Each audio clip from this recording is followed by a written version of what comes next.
Robert Kraft case shows how Florida is cracking down on massage parlor sex. Orlando, Florida. When Florida authorities shut down 10 massage spas last month and charged hundreds of men with buying sex, they broke a long-standing pattern of meting out minor charges and punishment for owners, letting patrons off scot-free and turning a mostly blind eye to signs of human trafficking. An Associated Press review of state records over the past decade shows that, while police officers and sheriff's deputies in Florida have investigated hundreds of individual massage parlors within their own counties for illegal sexual activity, it was usually low-level massage therapists who were arrested, while owners mostly were exempted or charged with misdemeanors resulting in fines and probation. John's usually, in stark contrast, the investigation announced last month spanned several jurisdictions between and focused heavily on the possibility of widespread human trafficking.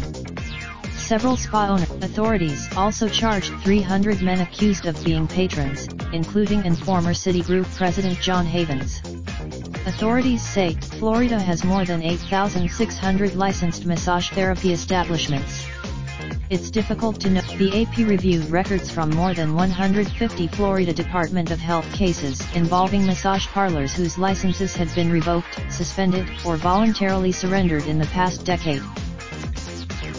Of the spas that lost their licenses, almost 40% had massage therapists involved in sexual activity, the AP found. Sex cases were few. Of the cases resulted in charges of human trafficking, and those that did ended with only minor punishments. In 2017, Micha Jones, owner of the ZZ Spa in Miami Beach, was charged with 2 felony counts of human trafficking and 1 felony count of deriving support from the proceeds of prostitution. Jones was sentenced nearly 5 years ago.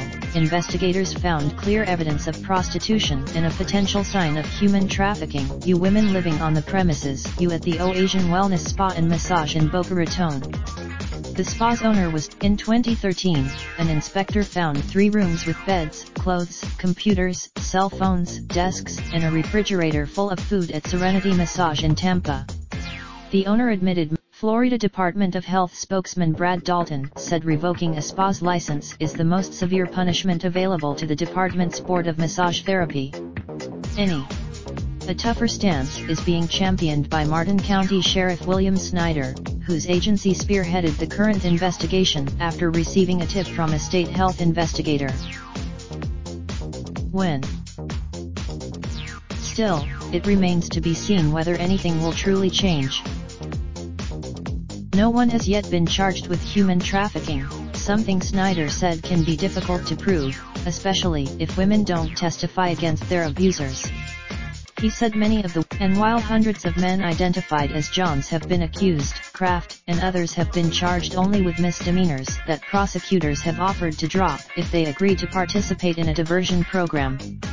Jail time for John. Still, the sheriff says he hopes the national spotlight that has shone on the Kraft case will make other potential clients think twice before risking a visit to an illicit massage parlor.